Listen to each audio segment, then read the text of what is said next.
Good afternoon दोस्तों, जय माँ कालिंका। आप सबका स्वागत है मेरे 21 डेज़ इन कनाडा ब्लॉग में। तो आज मैं आ रखा था, आज मैं अभी ऑफिस से आ रखा हूँ, है ना। ऑफिस पिटाई गरम नहीं है, मतलब बैंक वहीं छू। तो यह बैंक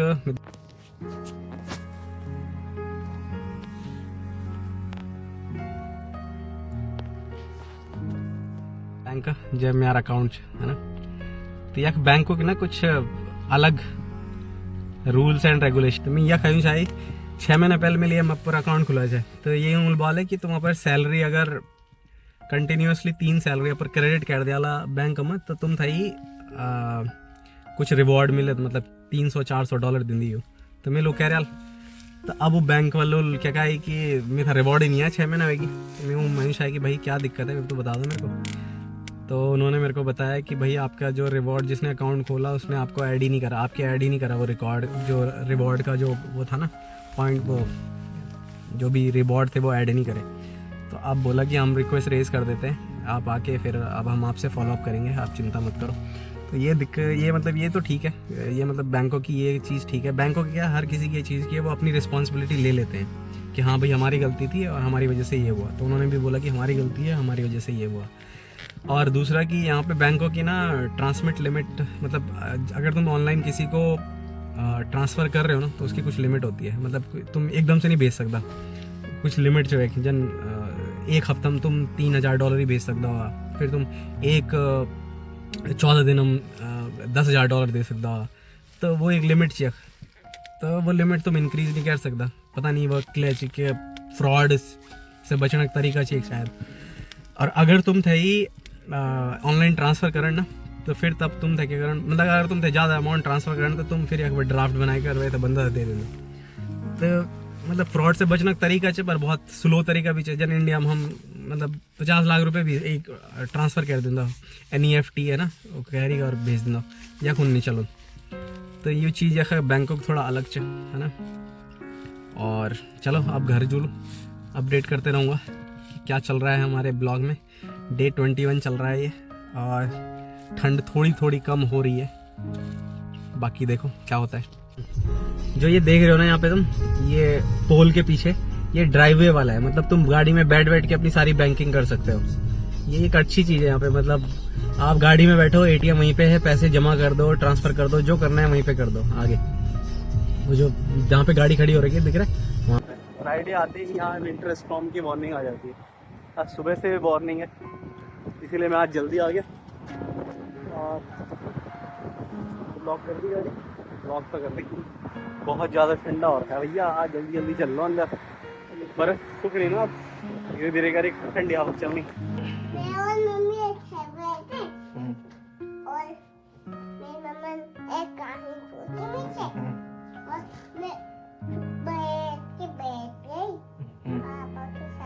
फिर मेरी मम्मी बड़ी कैसे होगी? फिर मेरी साइड देखो, मेरी साइड। फिर एक खानी बोली। तूने क्या बोला? मैं बोली कब होगी मम्मी? फिर तूने क्या किया? फिर मेरी साइड देख। फिर ऐसा बोल दिया हूँ मैंने।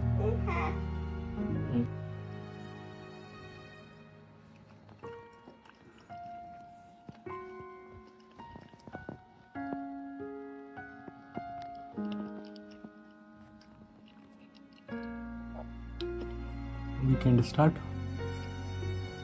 और यहाँ के मौसम का भी वीकेंड स्टार्ट। यहाँ का मौसम गजब है, जैसे ही वीकेंड आता है या बारिश हो जाएगी, बर्फ़ गिरने लग जाएगी, गजब वीकेंड। नमस्कार दोस्तों, आज हम बात करने वाले हैं कनाडा के बैंकिंग सिस्टम के बारे में, कि कनाडा का बैंकिंग इंडिया के बैंकिंग सिस्टम से किस तरह से अलग है। अगर आप कनाडा में नए आए हो या फिर कनाडा में आने का सोच रहे हो, तो ये ब्लॉग आपके लिए है। तो देखिए, कनाडा में एक चीज़ ये है कि आपको यहाँ क्रेडिट कार्ड रखना बहुत इंपॉर्टेंट है। बिना क्रेडिट कार्ड के आपके यहाँ की लाइफ चलने नहीं वाली। क्योंकि कनाडा में क्रेडिट हिस्ट्री का एक बड़ा कॉन्सेप्ट है। यहाँ पे क्या होता है कि आप कोई भी चीज़ कहीं पे भी अगर पैसा उधार लेने जा रहे हो, या फिर आपको इंटरनेट का कनेक्शन चाहिए, फ़ोन का बिल का कनेक्शन लेना है आपको, या रेंट के लिए जाना है। मुझे याद है कि जब मैं पहली बार यहाँ रेंट के लिए आया था, फर्स्ट टाइम आया था रेंट लेने के लिए, तो मेरे मकान मालिक ने मेरे से क्रेडिट हिस्ट्री मांगी थी। तो मेरे पास यहाँ की तो क्रेडिट हिस्ट्री थी नहीं, तो मैंने इंडिया की क्रेडिट हिस्ट्री दी थी अपनी। तो ये मतलब कहने का मतलब ये है कि यहाँ पे क्रेडिट कार्ड रखना वेरी इंपॉर्टेंट, मतलब क्रेडिट कार्ड रखना इंपॉर्टेंट इसलिए है क्योंकि आपकी क्रेडिट हिस्ट्री बनती है उससे। आप अगर कार्ड अच्छे से यूज़ कर पा रहे हो, अगर स्ट्रेटजी आपकी अच्छी है उसे यूज़ करने की, तो आप फ़ायदे में भी रहते हो और आपका क्रेडिट हिस्ट्री बनती रहती है। तो यहाँ पे मतलब हर किसी के पास क्रेडिट कार्ड है। उसका फ़ायदा क्या होता है कि वो सीधा आपके मोबाइल में वॉलेट में चला जाता है, और वॉलेट में जाने के बाद आपको बस फ़ोन को ऐसे टैप करना है और पेमेंट हो जाती है। तो इट्स इक्विवेलेंट टू जो इंडिया में यूपीआई करते हैं, ऐसे यहाँ पे ऐसा टैप करके एनएफसी होता है, टैप करके, या फिर लोगों के पास आईफोन है तो आई वॉचेज़ हैं उनकी, तो आई वॉच से ऐसे करते हैं। जितने भी यहाँ पे रिटेल आउटलेट्स हैं या कुछ भी रेस्टोरेंट्स हैं, सब ऐसे पेमेंट ले लेते हैं। तो यहाँ पे क्रेडिट कार्ड एक यूज़ करना कन्वीनियंट भी है, इसीलिए यहाँ पे यूपीआई नहीं चलता है। तो मतलब इंडिया में मैं गया तो हर जगह यूपीआई चल जाता है, बहुत इजीली आराम से यूपीआई हो जाता है। यहाँ पे वो चीज़ कार्ड की थ्रू होती है, आपको बस कार्ड को ऐसे टैप करना है। तो जब मेरे पास कार्ड नहीं था स्टार्टिंग में, तो कैश देना थोड़ा डिफ़िकल्ट हो जाता था, क्योंकि चेंज लो उनसे और फिर उसके बाद उनको चेंज दो, तो थोड़ा सा डिफ़िकल्ट हो जाता है। तो यहाँ क्रेडिट कार्ड करना मतलब एक स्मार्ट डिसीजन होता है। अगर आप सही तरीके से यूज़ कर रहे हो तो एक स्मार्ट डिसीजन है यहाँ पर। तो दोस्तों, कनाडा का बैंकिंग सिस्टम सिक्योर है और स्ट्रक्चर है यहाँ पे, और लेकिन इंडिया का जो बैंकिंग सिस्टम है वो बहुत एडवांस है, मतलब काफ़ी एडवांस है वो। आपको कौन सा बेटर लगता है? आपको इंडिया का बेटर लगता है या कनाडा का बेटर लगता है? मतलब कनाडा तो आपने देखा नहीं है, पर आपको इंडिया में मैंने यहाँ का बता दिया कैसा होता है। अगर आपको इंडिया का बेटर, मतलब ऑब्वियसली आपको इंडिया का ही बेटर लगेगा, क्योंकि बहुत इजी है वहाँ पे पेमेंट करना। आप यूपीआई से पेमेंट कर दो। मतलब अभी मैं इंडिया होके आया, बहुत ही मतलब लाखों खर्च करके आ गया, पता ही नहीं चला। डिसएडवांटेज भी है उसका।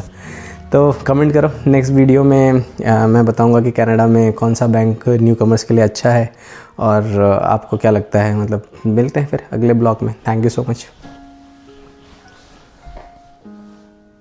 तो यहाँ बर्फ़बारी, ख़तरनाक बर्फ़बारी हो गई वापस।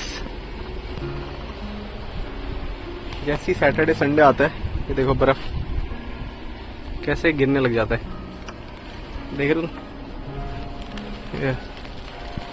भाई साहब, क्या बुरा हाल हो रहा है, देख रहे हो बर्फ़। साफ कर दिया थोड़ा थोड़ा, है बुरा हाल। मैं जाके थोड़ा थोड़ा वो ले आता हूँ, देख रहे हो खतरनाक। आराम, ये देखो जरा क्या हाल हो रहा है, खतरनाक बर्फ गिर गई आज तो। मेरा एक दोस्त आ रहा है लेने के लिए, थोड़ी देर के लिए कहीं जाने का प्लान था हमारा, लेकिन बुरा हाल हो गया। देखो जरा, अब मैं जरा इससे नमक ले लूँ। नमक लेने के बाद चलते हैं, फिर नमक थोड़ा इजी रहता है। नमक डाल दिया मैंने इधर, ये देख रहे हो सारा नमक, ताकि सूख जाए। बुरा हाल है। वहाँ पे कुछ तो हुआ है, वहाँ किसी और की गाड़ी भी। दिल भी कितना पागल है, प्यार तो तुमसे करता है। मेरा दिल भी कितना पागल है, ये प्यार तो तुमसे करता है। और सामने जब तुम आते हो, पर सामने जब तुम आते हो, उसका ना एक्सप्रेशन हंसने वाला नहीं रोने वाला है। साजन मेरे साजन, साजन साजन मेरे साजन, मेरा दिल भी कितना पागल है, ये प्यार तुमसे अबे कहाँ जाना है? एक ये देख रहे हो आप, खतरनाक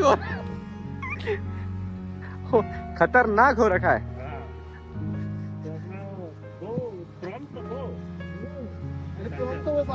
अरे वो आगे से बंदा आ रहा है, वो गाड़ी लेके इधर आ रहा है।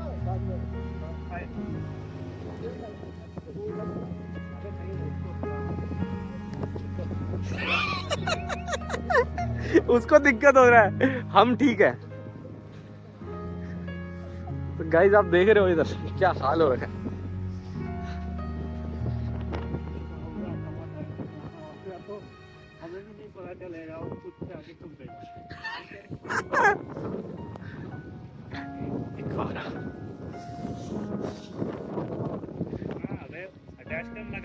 बोलेगा रोड पे चल रहा था तो जीरो हो जाएगा ना। अरे इस टाइम पे तो आप ऐसे भी चले जाओगे ना, तो कोई नहीं।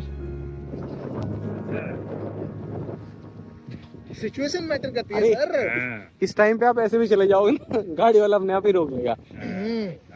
अगर इस टाइम पे छुआ दिया ना, हाँ तो बस आप 1 साल जॉब बिना किए रह सकते हो। ऐसा क्या? चलो फिर। लेकिन लगेगा भी नहीं। तो छुआ लो ना, कुछ छुएगा नहीं, 1 किलोमीटर पहले ही रोक देगा। हाँ, I want it. अरे कहाँ जा रहे हो? रुको रुको रुक जाओ। रुको भाई, रुको नंबर पूरे हो जान दो।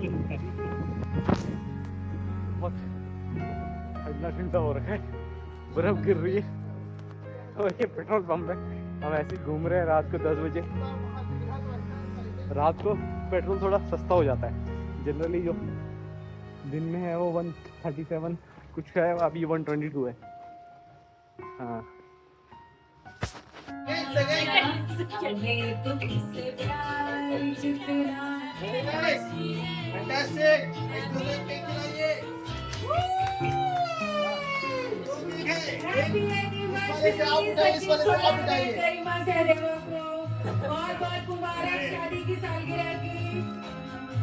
ये बात है कि उन्होंने हमें बताया नहीं था। Surprise, we are cutting again. We are cutting the same cake. Fantastic! Congratulations to you guys. I guess you have completed 5 years. 5 years. तो जलता है दिल। Congratulations.